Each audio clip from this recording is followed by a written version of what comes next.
নমস্কার বন্ধুরা, পম্পার কিচেনে আপনাদের সকলকে স্বাগত। আজ আমি আপনাদের সাথে অপূর্ব স্বাদের একটা আলু চিপসের রেসিপি শেয়ার করব। কোনো রকম ঝামেলা ছাড়া একদম সহজ পদ্ধতিতে এই রেসিপিটা আপনাদের সাথে শেয়ার করছি। বাচ্চা থেকে বড় সবাই এই চিপস খেতে ভীষণই পছন্দ করে। বিশেষ করে বাচ্চারা কিন্তু দোকান থেকে সবসময় চিপস কিনেই খায়। তাই দোকান থেকে সবসময় চিপস বাচ্চাদেরকে না কিনে দিয়ে বাড়িতেই খুব সহজে আমার মতো বানিয়ে নিতে পারেন। একবার বানিয়ে খেলে দেখবেন দোকান থেকে আর কিনে খাওয়ার দরকারই পড়বে না। তাহলে চলুন দেরি না করে আজকের এই অপূর্ব স্বাদের আলু চিপসের রেসিপিটা দেখে নেওয়া যাক। আজকে আলু যে চিপসটা বানাবো তার জন্য দেখুন এখানে আমি দুটো আলু নিয়েছি। আপনারা চাইলে কিন্তু আলুর চিপস কম বেশি বানানোর জন্য এখানে আলুর পরিমাণটা কম বেশি করে নিতে পারেন। আপনারা চাইলে দুটো, তিনটে কিংবা চারটে নিতেও পারেন, তাতে কোনো রকম সমস্যা নেই। যে যতটা চিপস বানাবেন তার উপর ডিপেন্ড করে কিন্তু আলুটাকে ব্যবহার করবেন। প্রথমে আলুর খোসাটাকে আমি খুব ভালোভাবে ছাড়িয়ে নেব। আলুর খোসাটাকে দেখুন খুব ভালোভাবে ছাড়িয়ে নিয়েছি। আর যখন এই চিপস করবেন তার জন্য কিন্তু একটু বড় আর একটু এইরকম আলু নেবেন।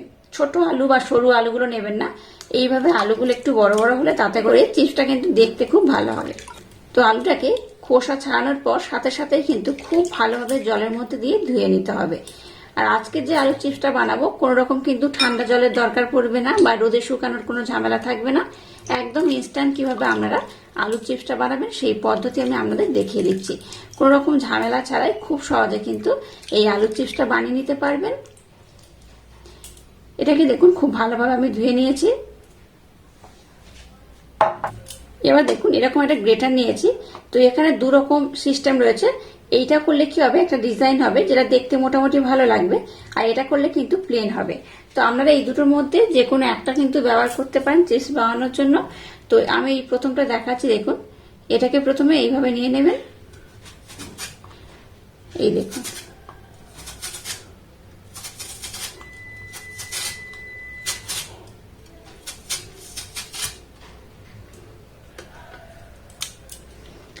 এইভাবে করলে একদম পাতলা পাতলা হবে, আর একটু পাতলা পাতলা করে কাটলে কিন্তু তবেই চিপসটা একদম ভালো হয়, খুব মুচমুচে হবে, কুরকুরে হবে। তো এইভাবে পাতলা পাতলা করে কিন্তু কাটতে হবে। আচ্ছা, এটা গেল প্লেন ডিজাইন। আপনারা আপনাদের মনের মতো করে কাটবেন। আর এটাকে সাথে সাথে কিন্তু আমি জলের মধ্যে দিয়ে দেব। জলের মধ্যে না দিলে কি হবে, এই আলুর মধ্যে কিন্তু একটা কালচে ভাব চলে আসবে।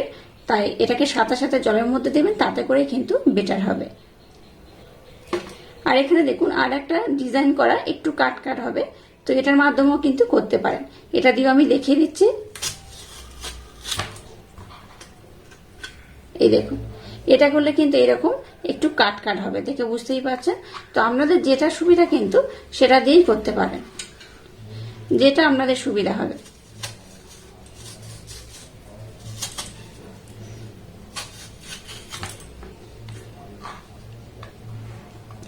আমি আপনাদের দেখাচ্ছি, দেখুন কেমন সুন্দর দেখতে হয়েছে।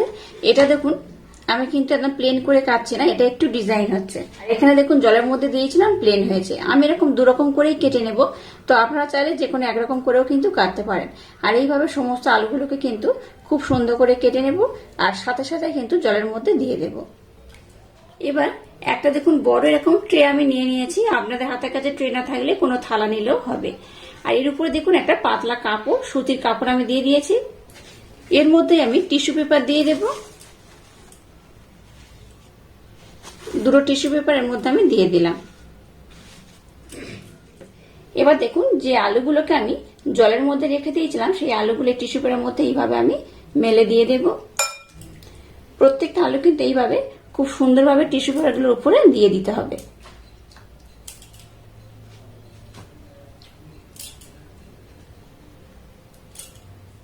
দুরকম ডিজাইন করে দেখুন এগুলোকে আমি কেটেছি।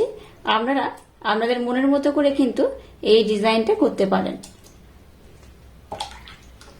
আর আলুগুলো দেখুন এইরকম কিন্তু পাতলা হবে। যত এইভাবে পাতলা করে কাটতে পারবেন ততই কিন্তু চিপসগুলো মুচমুচে হবে, কুরকুরে হবে, খুব সুন্দর দেখতে লাগবে, খেতেও কিন্তু বেশ ভালো লাগবে। আরো কিন্তু চিপসের জন্য আলু আমি কেটেছি, তো আপনাদের একটু দেখিয়ে দিচ্ছি কিভাবে এটাকে ভাজার জন্য তৈরি করবেন। এবার দেখুন একটা পরিষ্কার আমি কাপড় নিয়ে নিয়েছি, সুতির কাপড় নিয়ে নেবেন। নিয়ে কি করবেন, এইভাবে আলুর উপরে যে জলটা লেগে রয়েছে সেটাকে কিন্তু মুছে নিতে হবে। নিচের পোর্শনে আমি একটা কাপড় টিস্যু পেপার দিয়েছি, আর উপর থেকে কিন্তু এইভাবে একটা সুতির কাপড় দিয়ে খুব সুন্দরভাবে কিন্তু জলটাকে মুছে নিতে হবে। জলটাকে একদম শুকিয়ে নিলে কিন্তু খুব ভালো হবে, তবে আলু চিপসটা একদম বেটার হবে। এইভাবে জলটাকে একটু ভালোভাবে কিন্তু আমি শুকনো করে নিলাম আলুর মধ্যে দিয়ে। এবার দেখুন টিস্যু পেপার নিয়েছি, উপর থেকে টিস্যু পেপারটাকে এইভাবে আমি দিয়ে দেব। এইভাবে দিয়ে কি করব, ফ্যানের তলায় আধা ঘন্টার জন্য রেখে দেব। খুব বেশি সময় কিন্তু রাখার দরকার নেই, আর রোদে দেওয়ার কোনো রকম ঝামেলা নেই। এখানে কোনো রকম বেকিং পাউডার, বেকিং সোডা, লেবু বা ঠান্ডা জল একদমই ব্যবহার করার দরকার নেই। একদম ইনস্ট্যান্ট কিন্তু আপনারা বানিয়ে নিতে পারবেন। এই দেখুন টিস্যু পেপারটা ভিজে যাচ্ছে, তো টিস্যু পেপার একটু পাল্টে পাল্টে উপর থেকে এইভাবে দিয়ে দেবেন, আর ফ্যানের তলায় এটাকে আধা ঘন্টার জন্য রেখে দেবেন। ফ্যানের তলায় আধা ঘন্টা রাখলে আলুটা কিন্তু একটু শুকনো শুকনো হয়ে যাবে, তাতে করে এটা ভাজতে কিন্তু খুব সুবিধা হবে। আধা ঘন্টার জন্য এটাকে আমি ফ্যানের তলায় রেখে দেব। আধা ঘন্টা পর আবার ফিরে আসছি। দেখুন এই আলুগুলোকে আমি ফ্যানের তলায় রেখে দিয়েছিলাম আধা ঘন্টার জন্য। আধা ঘন্টার মধ্যে আলুগুলো দেখুন বেশ কিন্তু ভালোভাবে শুকিয়ে গেছে, এর মধ্যে কিন্তু একটু জল লেগে নেই। তো আলুগুলোর মধ্যে কিন্তু একটু জল লেগে থাকা যাবে না, এইভাবে একটু ভালোভাবে শুকিয়ে নিতে হবে। খুব ভালোভাবে আলুগুলোকে আমি শুকিয়ে নিয়েছি। এবার এগুলোকে আমি বানিয়ে নেব বা ভেজে নেব। এবার দেখুন গ্যাসটাকে জেলে দিয়ে কড়াইয়ের মধ্যে তেল দিয়ে দিয়েছি, আর তেলটাকে আমি বেশ ভালোভাবে গরম করে নিয়েছি। আলু চিপস যখন বানাবেন তখন কিন্তু তেলটাকে বেশ ভালোভাবে গরম করতে হবে। এবার দেখুন একটা করে আলু তেলের মধ্যে আমি ছেড়ে দেব। অটোমেটিক দেখুন তেলের উপরে ভেসে উঠবে।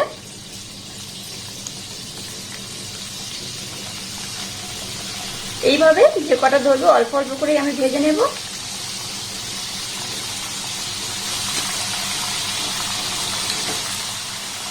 আমি এগুলো দুবার সময় দিয়ে ভেজে নেব, সবগুলো একসাথে দিচ্ছি না। গ্যাসের ফ্লেমটাকে লো করবেন না, হাই দিয়ে এটাকে ভাজতে হবে।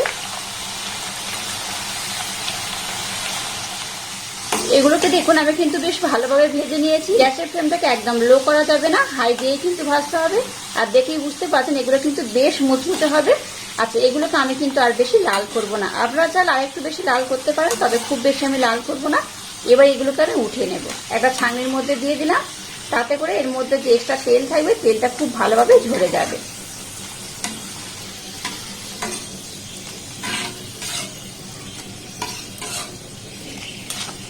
এবার এর মধ্যে এক্সট্রা যে তেল রয়েছে এটাকে আমি ঝরিয়ে নেব। একইভাবে সবগুলোকে আমি ভেজে নেব।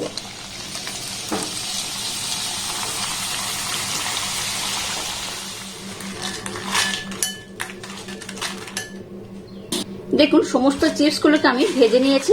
এটা বেশ গরম রয়েছে, তাও কিন্তু বেশ মুচমুচে। এই দেখুন আওয়াজটা শুনে বুঝতেই পারছেন।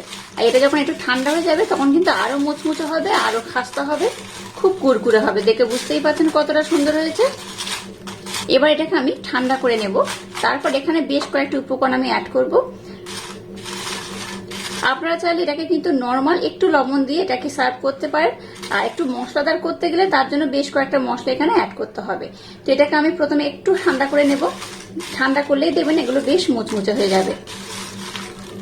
এটাকে আমি একটু ভালোভাবে ঠান্ডা করে নিয়েছি। এবার এখানে সামান্য একটু বিট লবণ আমি অ্যাড করব। সামান্য একটু নর্মাল লবণ দিয়ে দিলাম। কেউ যদি একটু ঝাল ঝাল পছন্দ করেন একটু গুঁড়ো লঙ্কা কিন্তু দিয়ে দিতে হবে, আর যদি বাচ্চারা একদম ঝাল খেতে পছন্দ না করে তাহলে কিন্তু গুঁড়ো লঙ্কাটাকে অ্যাভয়েড করবেন। নিয়ে নিয়েছি চাট মশলা, এখানে দিয়ে দেবো। এইভাবে যদি একটু মশলাদার করে বানান তাহলে কিন্তু খুব ভালো হয়। বাচ্চা থেকে বড় সবাই কিন্তু ভীষণ মজা করে খাবে।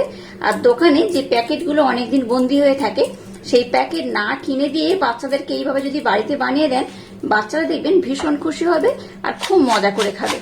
এই দেখুন আওয়াজটা শুনে বুঝতেই পারছেন কতটা খাস্তা, কতটা মুচমুচে হয়েছে। দোকানের চিপস যেমন হয় সেই রকম। এই দেখুন এটা কিন্তু খুব সুন্দর হয়েছে। এবার সমস্ত মশলা দিয়ে এটাকে এইভাবে নাড়াচাড়া করে একটু মিক্সড করে নিতে হবে, তাতে করে এটা মশলাদার হয়ে যাবে। আর এটাকে কিছুদিন রাখতে চাইলে কি করবেন, কাঁচের বোতলের মধ্যে রেখে রাখবেন, তাতে করে ভালো হবে। কাঁচের বোতলের মধ্যে একটা প্লাস্টিকে মুড়ে রেখে দেবেন, তাতে করে এটা কিন্তু অনেকদিন এরকম মুচমুচে থাকবে। তো যাই হোক আজকে এটা দেখুন কত সুন্দর হয়েছে।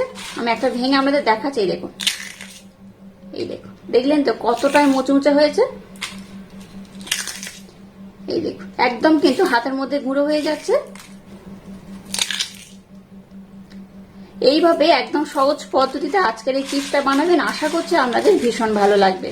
আর আজকের এই অপূর্ব স্বাদের চিপসের রেসিপিটা যদি আপনাদের ভালো লাগে তাহলে চ্যানেলটাকে লাইক, শেয়ার, কমেন্ট এবং সাবস্ক্রাইব করবেন আর পাশে থাকা বেল আইকনটা প্রেস করে দেবেন। তাহলে টাটা, আবার দেখা হচ্ছে নতুন কোনো রেসিপি নিয়ে।